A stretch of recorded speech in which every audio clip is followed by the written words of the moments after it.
Hello, everyone. Thank you so much for joining us. We'll probably are going to start in the next minute or two as we kind of wait for people to file in. But hopefully you can hear us. If you can, go ahead and put your favorite Christmas song in the chat. Let's see if someone actually does it. If no one does, I'm a bit worried because then you might not be able to hear us. But favorite Christmas song in the chat if you can hear us. Hopefully everything's working okay. What child is this? Okay, Matt, yeah, you can hear us. Okay, little drummer boy. Thank you, Amy. Oh, that's a good one. Yay, okay, someone was able to put Santa Baby. Awesome. So it looks like everyone can hear us and we are good to go in terms of technology. Oh, Mariah Carey, yeah, that is definitely always a good one. Such a classic. All I Want for Christmas Is You, Back to December, Taylor Swift. Yeah, absolutely. Awesome. Well, thank you so much for putting some of your favorite, I guess, Christmas songs in the chat. Greatly appreciate it. Since we have a good amount of people already, we'll go ahead and get started to make use of most of our time together. But once again, thank you so much for joining us. Welcome to Entrepreneurship Opportunities with UCI Beall Applied Innovation. My name is Krista Sorensen, and I'm the Director of the Social Sciences Academic Resource Center. We have much in store for you during our hour together. First, you'll actually be hearing from Matt Hansen, Director of New Ventures, about how UCI Beall Applied Innovation can assist you with your entrepreneurial endeavors, followed by remarks from Assistant Professor and Social Sciences Faculty Innovation Fellow, Emery Nafishi. And then, of course, we'll conclude with our featured panel. We're super excited to have Amy Longino, CEO and founder of Volunteer Crowd, Junie Lee, a third-year psychological science major, and David Sanusi, fourth-year international studies major. If you have any questions, go ahead and please submit them through the Zoom Q&A feature, which is located at the bottom of your screen, and we'll actually be addressing all your questions at the end. So without further ado, I'll go ahead and pass it to Matt Hansen. You may begin your presentation. Thank you, Carissa. Thank you also for arranging today and making this all possible. I assume I have screen sharing ability? Yes, you should.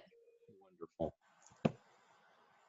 So I'm going to share just a few slides. Actually, this is a shortened version because I want to allow more time for Emery as well as for our panel discussion, and this will actually set the stage for the discussion we're about to have.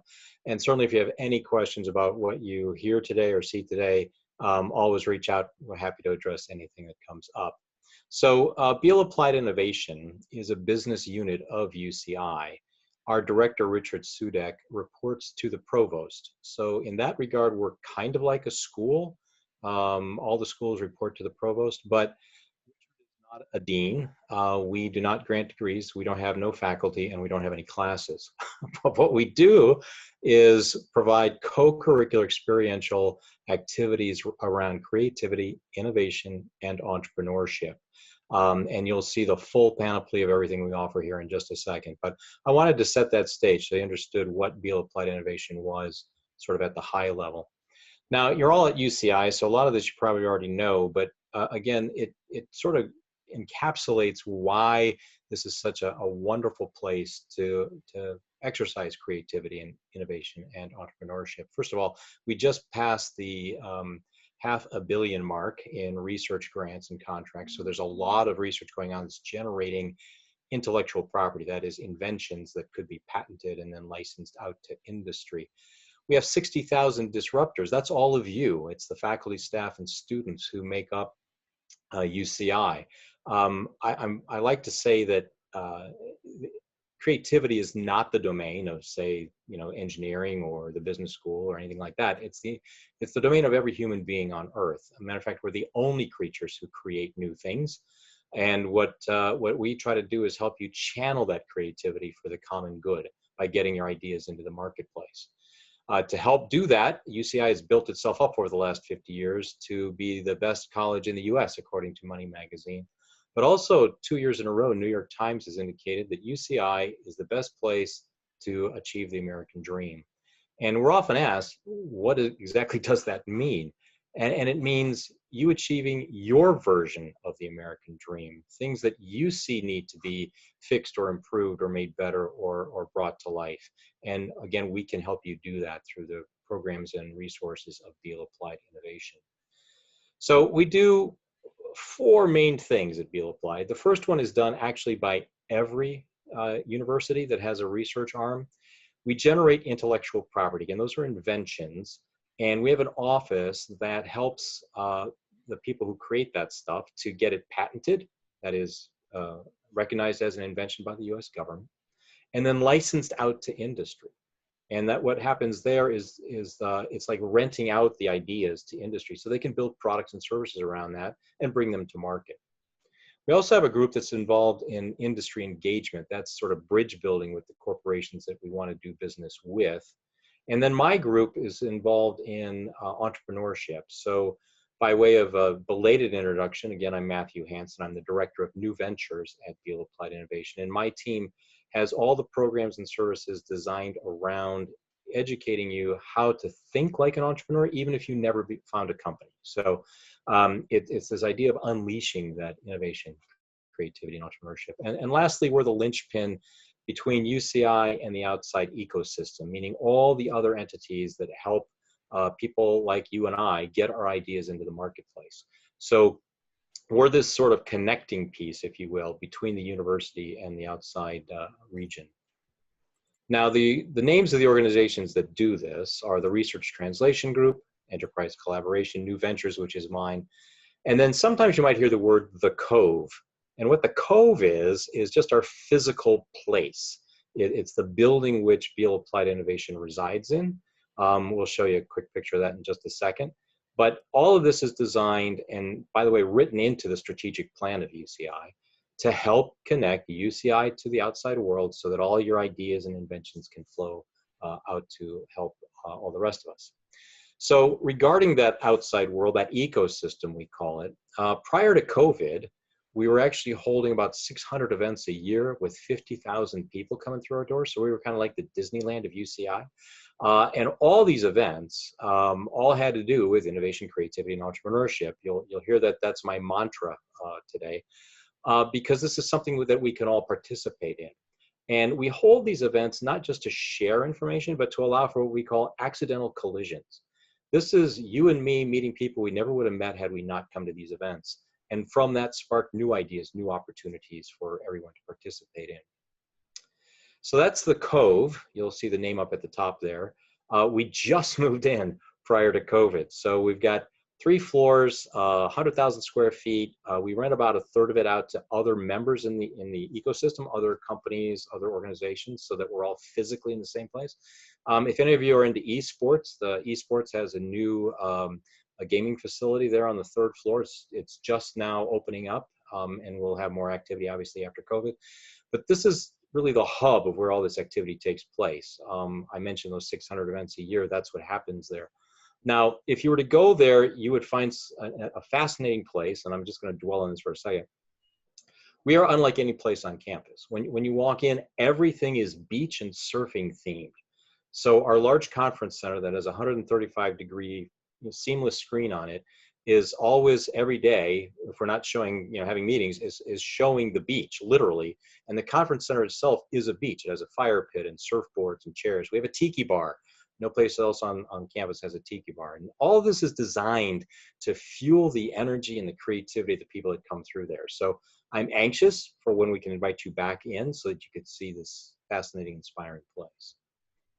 Now, this is where all the details come in, and it might be a little bit of an eye chart, I apologize, but it's important to show that we cover everything we could think of between you coming up with exploring ideas all the way to launching a company. Now, I want to make it clear, we're not here to make you launch a company. We're here to help you unleash this creativity and think like an entrepreneur. That is, put your ideas out there, take a risk, recover from failure, and otherwise just unleash all this potential that you have. So starting with the very upper left corner, if I can get my cursor, This area is what we call the translation. Now, that's not language translation, that's research translation. That means moving the ideas out of the university and into the companies that exist in our region. To help do that, this organization we have offers what are called proof of product grants. Now, when you have an idea, the very first resource you usually need to get it out to the marketplace is funding. So we have lots of funding channels. This is the first one. It's available to faculty members. It's up to $100,000 of free money to go and pursue and advance their idea into a marketable product or service. But it doesn't, we're not just focused on faculty. Matter of fact, we're here for faculty, staff, students, and alum. For students, we have the Entrepreneur Center, and some of our guests today will be on the panel have taken advantage of the resources at the Entrepreneur Center. That's a standalone building on campus right next to the business school. It's the old alumni house. And there we have more programming designed to introduce you to these concepts of innovation and entrepreneurship. To help you with your idea, if you're at that stage, the next line there is the Student Startup Fund. That again is free money. It's up to $1,000. You apply for it. You tell us what business purpose you're going to use it for. We give you the funds and you provide back receipts so that we know you're not like having a party or something like that with it. But what it does is it just helps you take it to the next level. Really just get that idea up and maybe build a prototype, maybe talk to some customers, maybe go to a conference or webinar online. Whatever you need to do to get to that next level, that's what those funds are for. We also just started the Creativity and Entrepreneurship Scholarship. So if you haven't heard about this, I think applications are open now for, I think it's the current students. Wait, no, it's the incoming students. And then current students, I think the application opens up in January. But this is up to $3,000. So you can see what we're doing. We're increasing the amount of funds at each stage to help you march up this pathway to getting your ideas into the marketplace. If you do decide to start a company, we have an incubator. That's a term where organizations grow companies. So we actually grow companies here at UCI. We have about 60 right now in almost every discipline. So these are companies where a student, faculty, staff, or alumni has found a way to solve a problem. They think they can get that to market, so they build a team. We coach them. We give them co-working space. We give them access to investors, everything they need to grow that into an actual real company that then launches out of UCI. And this has been around about 3 or 4 years, and we've actually have quite a nice track record of companies getting out into the marketplace. Now, back on the faculty side, we've created something called the Faculty Innovation Fellows. We did this last year, and what we did is we have said to the deans, look, we want to shine a light on your most innovative, most creative, most entrepreneurial faculty members in every school. And we were overwhelmed with applications because we have such a rich resource here of faculty members. And that was narrowed down to about, I think it was 15, 16 faculty from across the campus, all who have achieved a remarkable success in terms of their innovation, creativity, and entrepreneurship. One of them you're going to hear from today right after myself from your very own school.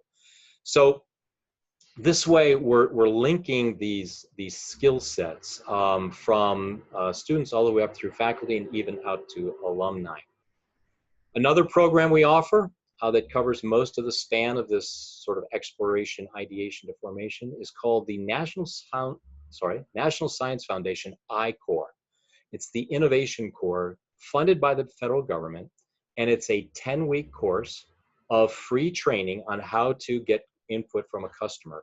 And we give you $2,000 to help you go get that information. So it's another way to both train you to get some feedback on your ideas. If you do get a company going and you launch it off the ground, you can apply for government grants that are called Small Business Innovative Research Grants. This is anywhere up to, I think, well over $1 million.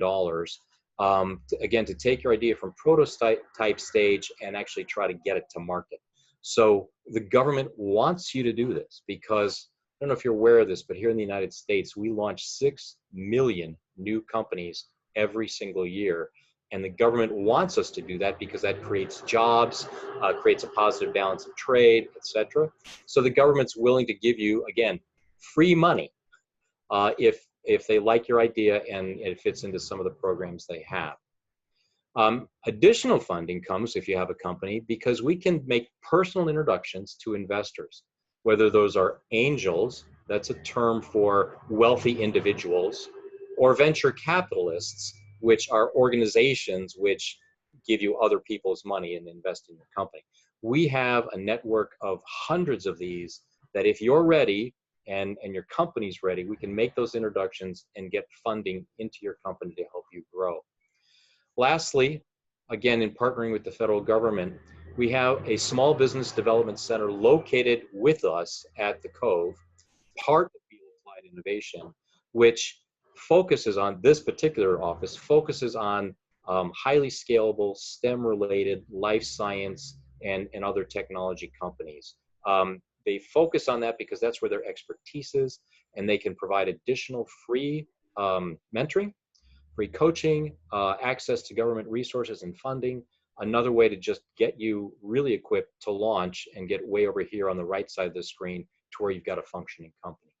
But before I shift from this slide, let me underscore, we're not trying to turn you all into company startup founders, but we are trying to equip you all with this entrepreneurial mindset, this willingness, again, to take risk, deal with failure, pivot your ideas, etc. So all of this is here for you to engage in and unleash your potential in this area.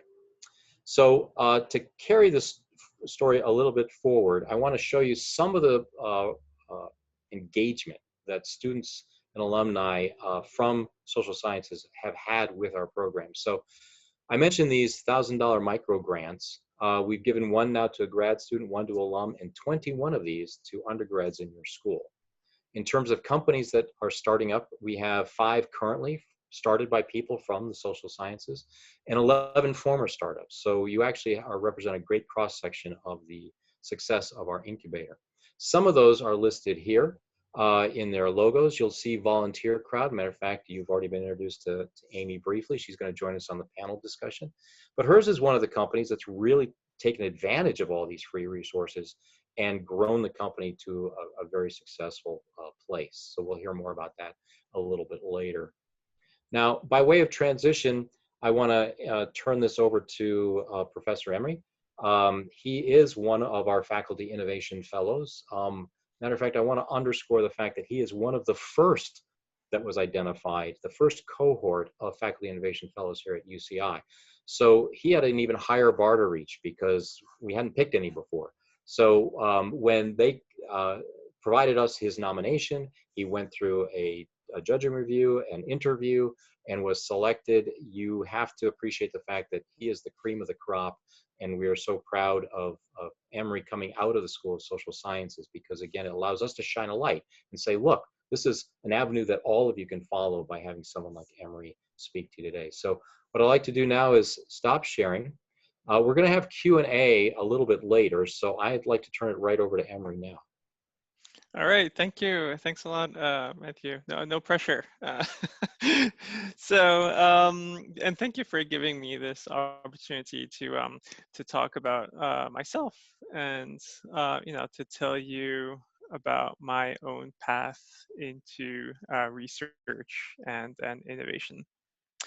So let me tell you a little bit about myself. So as Matt just mentioned, I'm an assistant professor in cognitive sciences, and so I do research in brain-inspired computers, so really taking ideas from cognitive sciences and engineering and neurosciences and trying to build a new computer. And as you might imagine, this is something that is very interdisciplinary. So what I'd like to do in the couple of minutes that I have is to tell you about my story about interdisciplinarity and how the diversity and innovation really are intertwined. And finally, how this put me on the path of entrepreneurship and also the Beall Applied Innovation Center. So just to tell you my background, actually, I'm a first-generation immigrant to the U.S. So my parents moved from Turkey. A couple of years after I was born, so I was about 9, we moved to Switzerland. Luckily, I was young. I was an immigrant myself there, and I was able to pick up the language and the culture, and so I was able to study.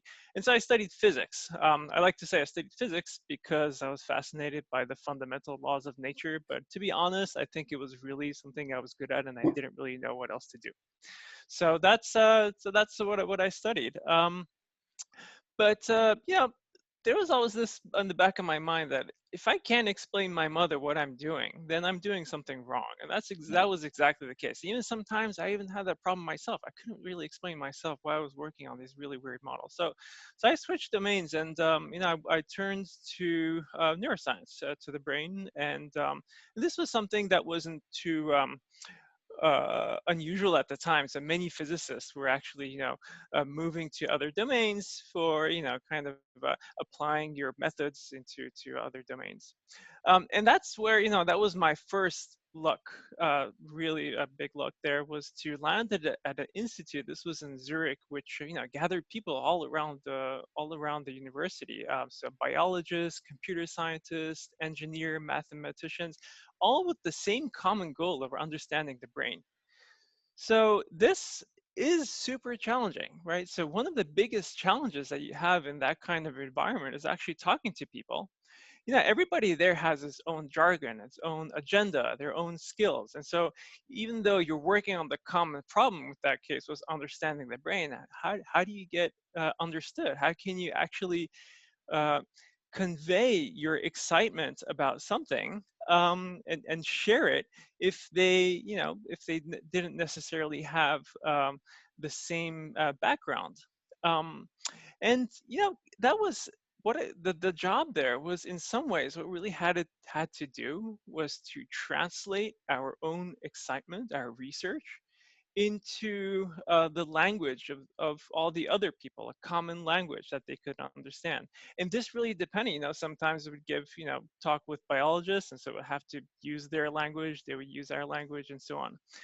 And so you know, it was tough, you know, it was not easy, it was really a hit or miss. You know, I remember giving talks, these awkward moments where, you know, you just, you know, nobody understands what you're saying, and you get these blank um, uh, glances. And so, you know, that it was a little bit like, you know, arriving to Switzerland in my first days, of like being in a country in a language I didn't speak, right?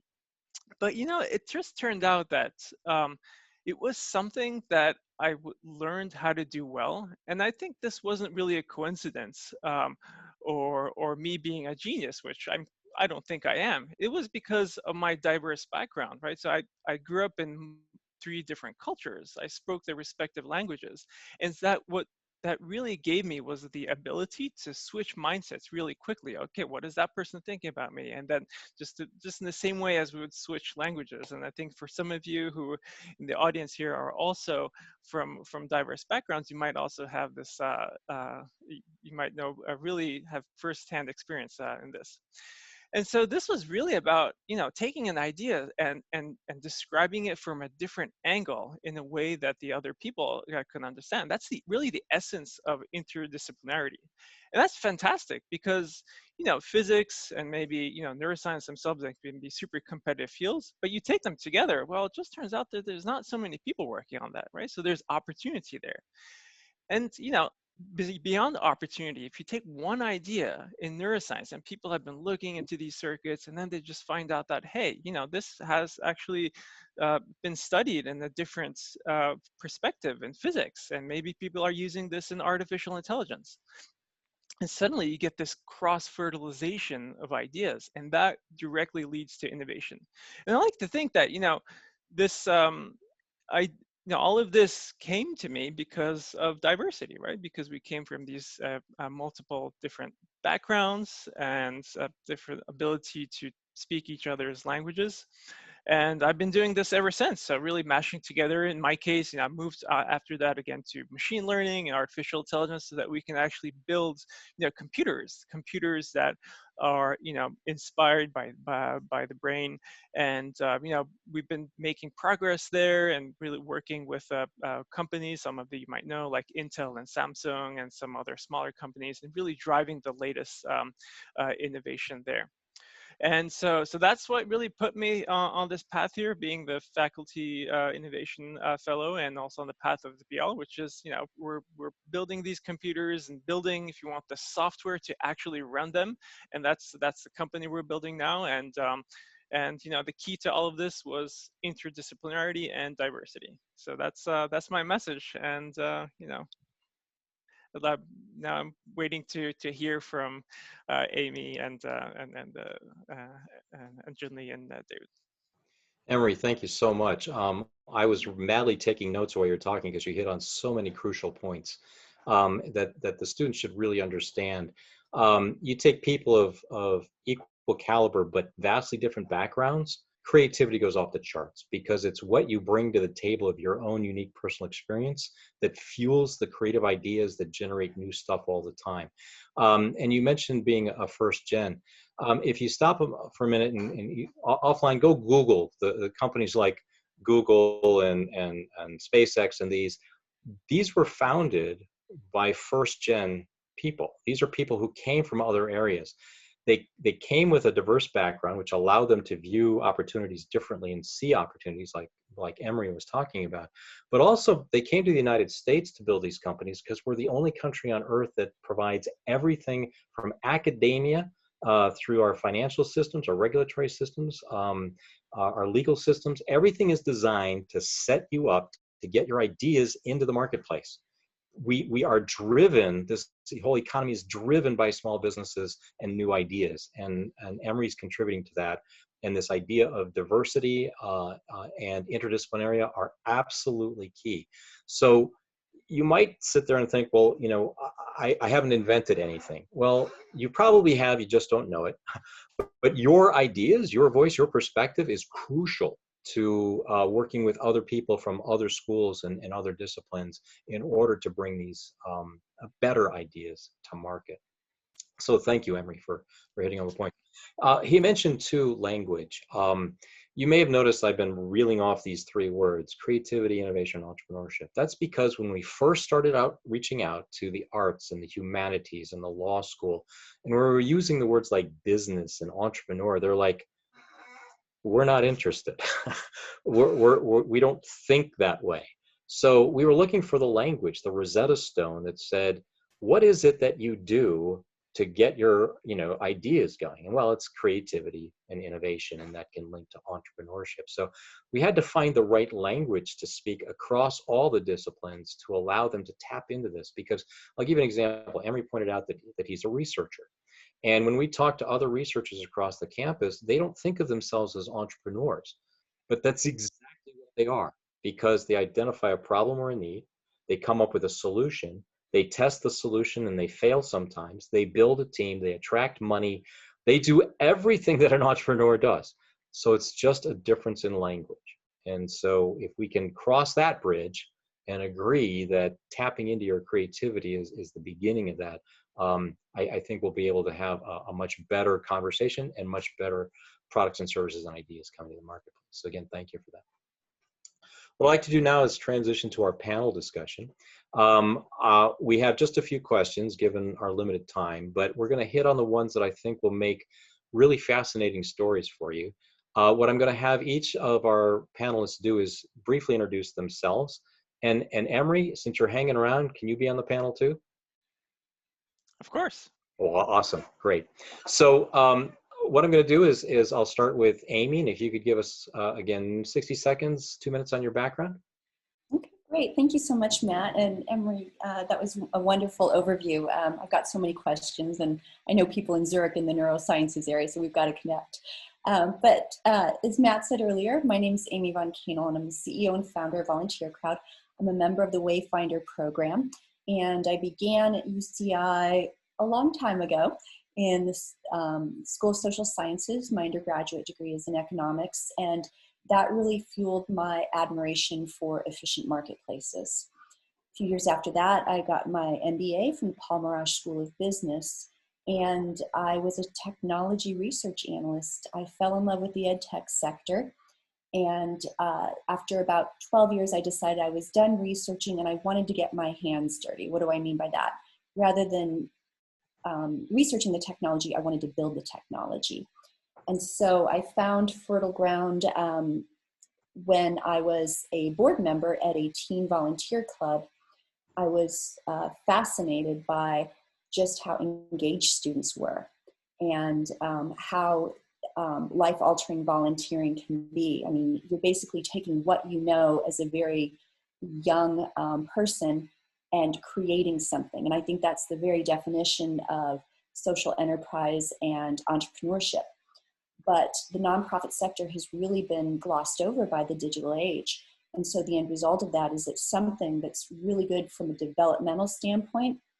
Volunteering is very hard to do. It's a lot easier to just have DoorDash deliver a McDonald's Big Mac to your dorm room than it is to go out and find a volunteer opportunity, track it, and create an experience and a narrative about what you're interested in, the impact you make. And there's something wrong with those priorities. So I launched Volunteer Crowd, and I've been a member of the Wayfinder program since summer of 2019, and I make use of every resource, and it's really been a critical part of our success. So I'll turn it over to the next panelist. Thank you. Thank you, Amy. David, a little background. Hi, can you hear me okay?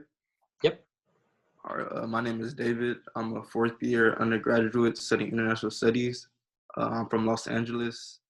How I'm related to the Beall Applied Innovation Center is I was recently awarded the Creativity and Innovation Scholarship. My solution basically tackles the problem of food insecurity on campus, and I'm currently working with the Entrepreneur Center and the Fresh Hub Needs Pantry Center to create a solution for students all across the board. Thank you. Lambert. Hello, everyone. I'm Lambert. You can also call me Junyi. I'm actually an international student coming from China. This is my third year at UCI. I'm a psychological science major. I'm also working at Student Success Initiative. I'm currently a mentor coordinator. And right now, I'm an intern at the Entrepreneur Center. And this is my first time, first quarter interning with them. For the past 7 weeks, I've actually been developing my startup idea, which is to create a platform for promoting personal trainers, private training studios, home gym owners, programmers promoting their program and services. Also by providing athletes and fitness enthusiasts space for private in-person or online training sessions. I'm currently at still the beginning stage, but I'm currently building my pitch deck, executive summaries. Awesome. Thank you, Lambert. Lambert mentioned something I failed to mention, so I appreciate that. Another program we have was just launched this quarter is called the Creativity and Innovation Internship. Now, this is under the Uni Studies 193 program that some of you are likely familiar with.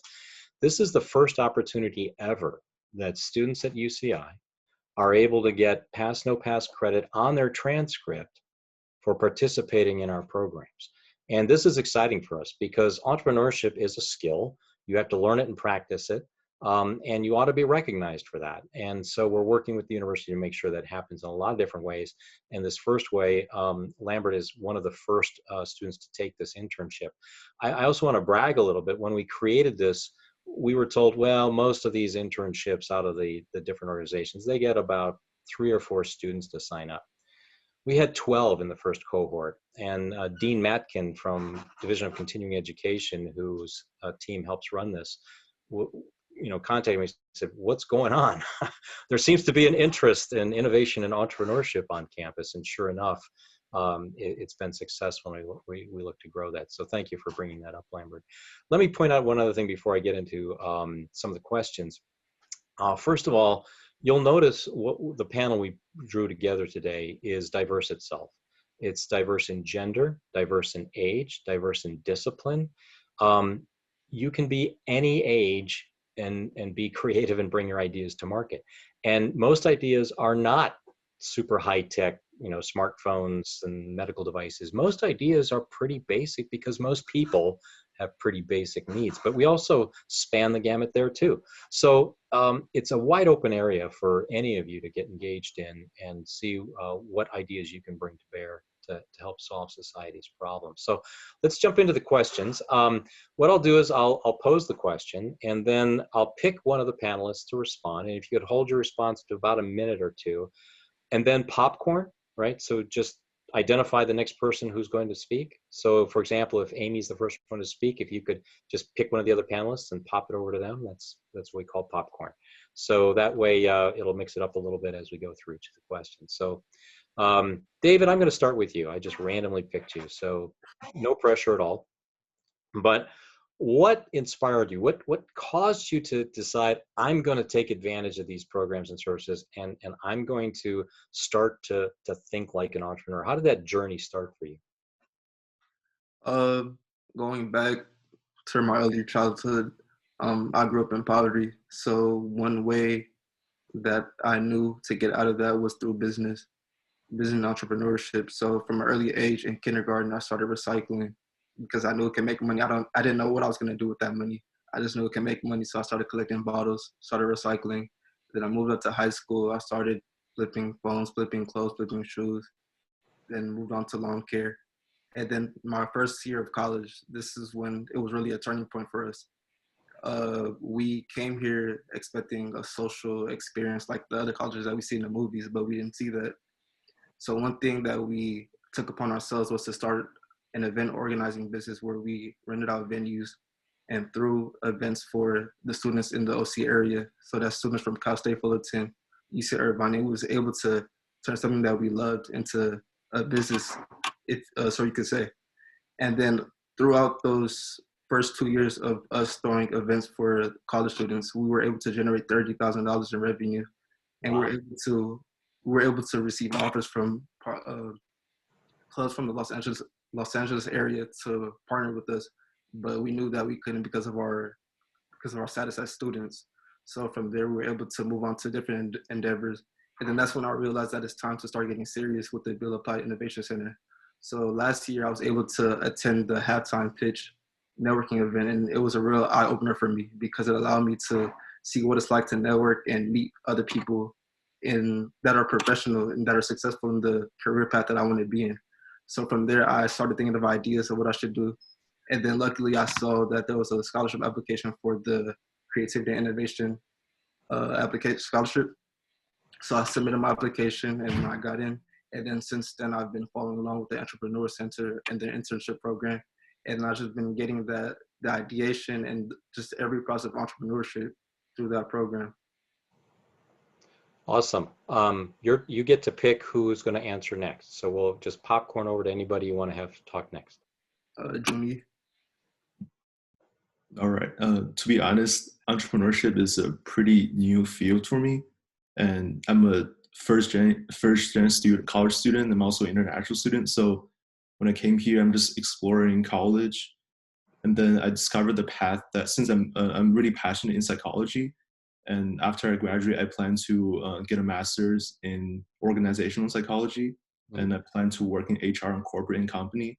And I want to apply the knowledge from working in real field, and then later on build my own business. But then recently, actually over the summer, I heard this program, this new innovation entrepreneurship at an entrepreneur center, and I just really wanted to jump right to it, and then just want to get out my comfort zone and explore. So far, this past 7 weeks, I had the pleasure of working with John and Chloe. John, who is a combat veteran, and he has now owned 2 businesses. He really inspired me a lot in starting my own business. And something I learned from him is really, everybody has ideas, but what differentiates entrepreneurship from others is whether you can execute your ideas and you're willing to take the risks. So that really inspired me a lot, and then really want me to strive to build my own business now. Just even though I'm at the beginning stage, I'm really just trying to work towards really end goal and to influence others too. Thank you. Who do you want to have go next? Or have any options? Amy. Thank you.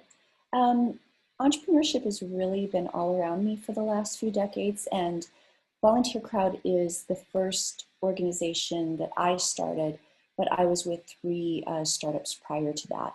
So I know the inside of a startup, I know the cadence, I know the highs, I know the lows. And then I'm also married to a serial entrepreneur, so I've seen a lot of starts, I've seen a lot of exits, I've seen a lot of organizations that have fizzled. So I guess the short answer is it doesn't scare me, and I know what to expect, and that helps a lot. I was also really encouraged by the individuals around me that, hey, you've got something here, you've got a solution.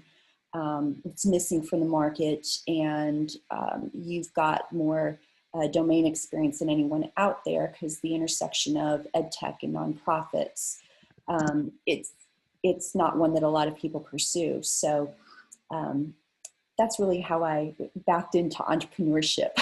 There was no avoiding it, in other words. We added Emery to the panel. So Emery, how did you start on the journey? What was the tipping point for you? You know, this is, you might imagine, I mean, all these AI startups popping around, you know, that's how it started. It's like, hey, maybe I can do this too. And that's, you know, I think that it's the entrepreneurial mindset has really this opportunity to push forward some of the ideas that, you know, we've only been dreaming in academia, right? We're doing our research like, hey, maybe we could use this particular algorithm to solve this and that, you know, it's always remained as a research. But, you know, once you get into applications, things become very different. You guys kind of start you know, really seeing the true difficulties, and that's, you know, that's really been my first step into entrepreneurship. And you know, like I said, you know, many of my friends have jumped on the boat as well. So here I am. There's a couple of themes here I want to point out before we go to the next question. David, you talked about just generally taking advantage of all the opportunities you could find.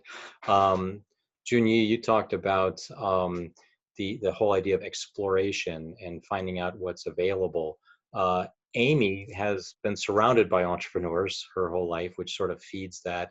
And Emery just mentioned that he's got friends that have all done this. So it helps to have that kind of environment. We're trying to create that through Beall Applied Innovation, create those networks to help you stay interested and motivated and moving on. So take advantage of friends and look up people that are successful entrepreneurs or who work for startups or who basically just create new things, right? Because when you surround yourself with these other people, it'll keep your own motivation going. So I thank you all for those comments. All right, our next question is, you're on your journey, and it's smooth sailing all the way to financial success, right? I mean, there's no hiccups, there's no problems at all. Obviously, that's tongue in cheek. So what I'd like to do is, let's start with Junyi and tell us about sort of the lowest low you've had so far, and what did you learn from it? How did you pull out of it?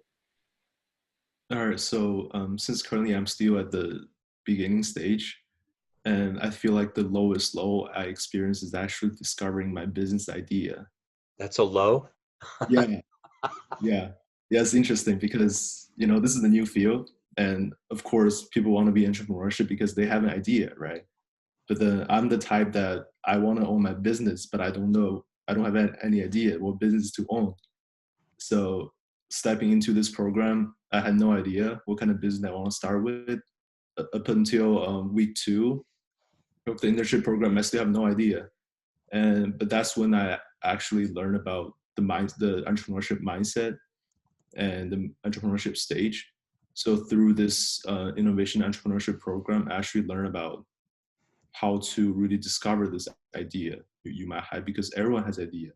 And I just learned about it's a process of really self-exploration, really exploring, do I have any past experience of discovering a problem and then finding a solution. So from discovering that process, and I actually ended up coming up with the idea. So discovering the idea was, in fact, my lowest low. Yeah. That's interesting. Okay, tag someone to respond next. David? similar to Jonique's story about exploration. For me, when I was going through my entrepreneur phase throughout my college years, I wanted to test out these e-commerce trend stores.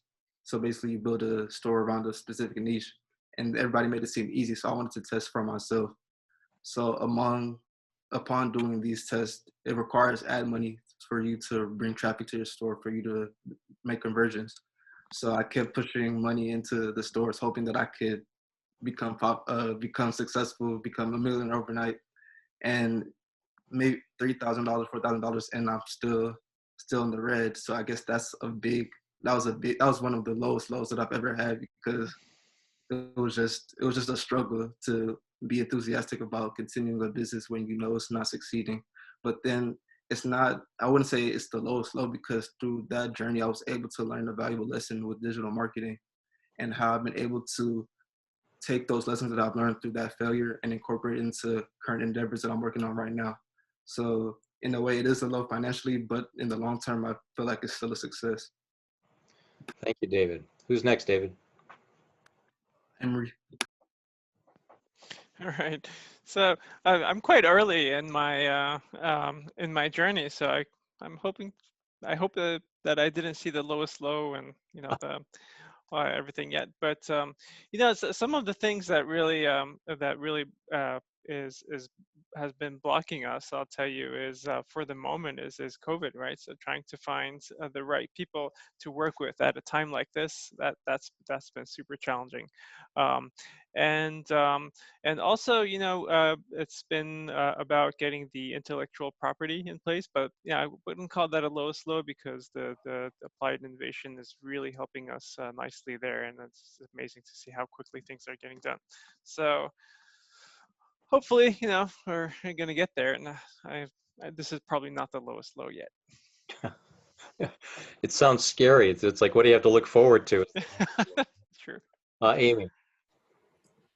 I would say there are a lot of micro lowest lows and micro highest highs, because you just take everything to heart. So similar to what David described, if you build something with the assumption and a specific offering and it doesn't work out, you feel really disillusioned. The iCorps program really helped me to refine my product offering.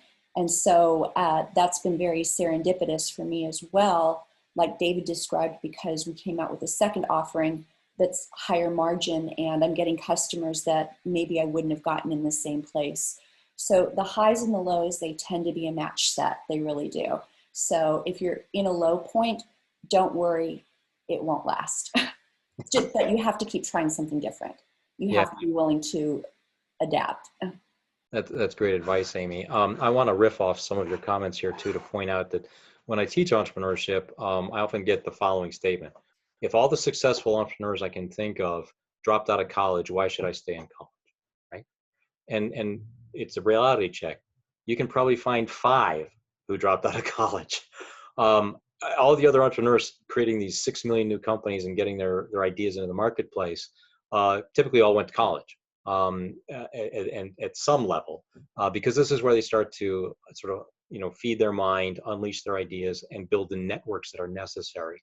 So when you think about the Bill Gates and the Mark Zuckerbergs, yes, they dropped out, but they were in college, and they built networks, and they got the raw materials to start their company. So I also point out that we can teach you in about 10 weeks what it took them 10 years to learn. So we're going to save you time, headache, all kinds of stuff. Also, it was a little bit tongue-in-cheek when I talked about, hey, it's smooth sailing, because some of these, as Amy was pointing out, there's highs and lows that sometimes go hand in hand. Sometimes the highs are really high. I'll give you an example of a local college student. His name is Palmer Luckey. Don't know if you've heard of him, but you can Google him. It was roughly 4 or 5 years ago. I think he was in his 20s, early 20s, because I think he's now about 27. He was at Long Beach State and decided, you know what, hey, mom and dad, I'm going to build virtual reality headsets. And they went, what do you mean? Well, I'm dropping out of school. Okay, you can go live in the van. So he goes and he lives in the van. And he goes on Kickstarter, which is a crowdsource funding platform that many of you probably know. And he says, look, I need $5,000 in order to build my next virtual reality headset. He raised 2.5 million with that Kickstarter program. And he went, oh my gosh, I must have hit something here. 14 months later, okay, he's living in a van.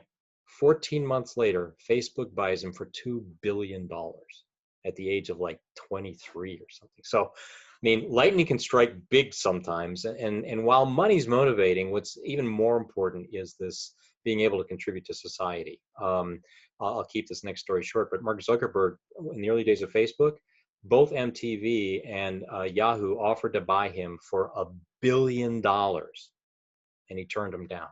And everybody thought he was crazy. And he said, no, you think it's about money? He goes, look at the clothes I wear. He goes, look at the car I drive. Look at the apartment I live in. It's not about money. It's about changing. It's about impact to society, which when I hear words like social impact, I think of the social sciences. So I think there's a lot of opportunity and potential in all of you. So next question is the corollary to that. So you're moving along your journey, and you've had one of these high highs. Emery, let's start with you. I know some of you have started early in your journey, and that's part of the diversity I wanted to show on this panel. People early in their journey, people farther along in the journey. Emery, have you had a high yet? I guess that high hasn't been necessarily in the entrepreneurial domain, but as you mentioned, I mean, what we do in research is a little bit like what we do in a startup company, right? So we get our funding, we do our research. And yeah, so I'll tell you one of my high highs. So this was,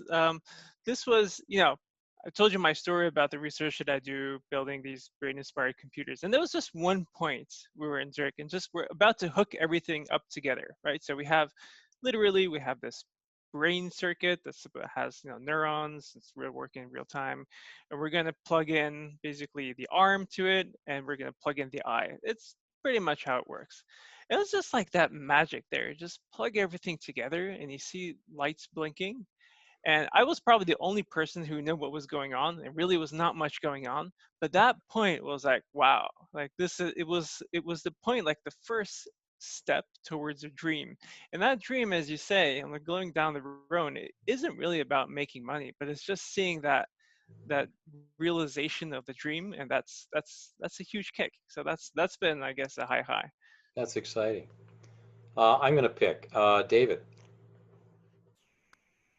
Yeah, for me, going back to my intro when I talked about the event organizing business, I believe one of the most high highs I've had in my life was just being able to solve a problem that not only we had, but other students had as well.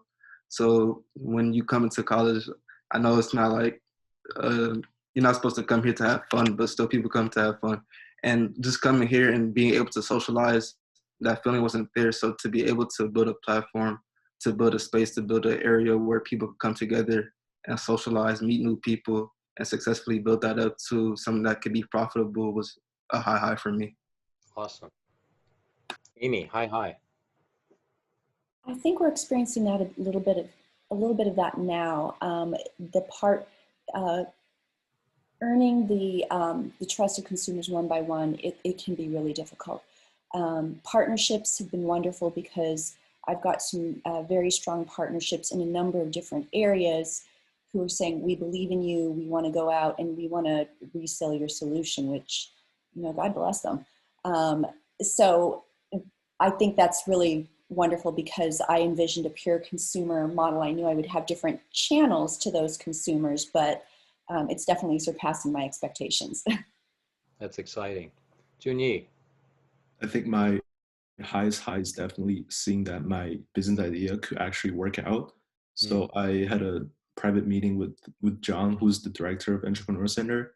He's like a mentor figure to me. So I prepared the whole list of possibility of my startup idea, and then we went over it, and we could really see the potential of growth, and we can also see the potential market for my business idea. And John was absolutely a genius. He literally think like 12 steps ahead for where I can, take my current idea and then just refine it. And that moment, I really just discovered I'm really onto something, and then it's definitely a high. Yeah, it's those highs that keep you going. We're starting to realize that your dream can come true. Again, this is something unique to human beings. Other creatures can't create new things, only we do. So sometimes you take it for granted, but you're solving little problems every day, and some of those little problems could grow into big opportunities. So take advantage of that unique human skill. We don't have, we didn't leave a whole lot of time for Q&A, so I want to jump immediately to that and see if we can address some of your questions real quick here. So we'll take anything, and I think Carissa, you'll be helping us moderate this. Yes, I absolutely will. So for the folks, if you have any questions, feel free to put them in the Q&A. And again, if you come up with questions later on, we're happy to get answers for you later. But looks like we do have a question right now. The first question is, and what about if there's a company which has good products or service, but I just come up with the same idea, like virtual reality headset? Sure. This is called competition, and sometimes you hear that that's a bad thing, but it's a good thing, because while there's might be all kinds of people with a similar product to you, it's the quality of your product and the value that you deliver. So you can see competing products in every industry, right? Different cars, different airplanes, different computers, different ed tech systems, you name it. There's competition in every sector, but that's good because it drives you to be more creative, and it allows you to get your unique idea out there. And this is the whole idea about a patent, for example. When the government recognizes you have an invention, someone else may have an invention, but it's not what they created, it's how they did it. So it really comes down to the how. What was the difference between MySpace and Facebook was the how. How did they implement it and execute it? Back to, I think, what David was mentioning about the encouragement to just execute, how to actually act on your ideas. It's the how that will distinguish you in the marketplace and show your value. And I invite any of the panelists to chime in too. I can speak to that just because I am in a crowded market and I'm always asked, how are you different? And I think it's how we deliver volunteer crowd. Our goal is to be ubiquitous. There are school and club volunteer platforms and programs. Those are built for a specific audience, the administrators. And we've really tried to focus on the students. Those solutions tend to be more accounting. How many hours are we tracking? And we try to make good with the entire experience. And so in executing on our ubiquity plan, we're going into voluntary employee benefits through clubs and associations, basically where students wouldn't have access to a volunteer program. So to recap, it's really about delivering sometimes the solution. Carissa? Thank you. Yes, thank you so much, Amy. Looks like we have another question. There's so many programs that are available. Which programs should be considered first if I'm planning to start up? I'd strongly encourage you to contact the Entrepreneur Center. That's a play on words if you haven't caught that already. The word entrepreneur is French. Entrepreneurs because we're anteaters. So if you Google entrepreneur, you'll find the website for that, and you can contact Jean Odom Brown. And also we can follow up through Carissa afterwards with all the points of contact. But Jean is the one that Junyi was mentioning, is a great mentor, great coach, can take you from fuzzy idea to an action plan. And that's where I would start. Awesome. Thank you so much, Matt. And I know that we're pretty much out of time. It doesn't look like there's any more Q&A questions. But again, if you have any more questions, we're happy to answer them via email. And we'll actually be emailing all of our attendees with specific links and information that Matt mentioned today, as well as our panelists. But we'd just like to thank you so much, Emery, Amy, Junie, and David. We greatly appreciate your time in joining us. And of course, a special thank you to Matt and UCI Beall Applied Innovation for partnering with us today. Thank you so much again. I don't know, any last words from our panelists or from Matt at all? Best of success to everybody, whatever you try. Awesome. Thank you so much. Bye. Take Thank care. you again. Take care, you. everyone. Bye-bye. Bye.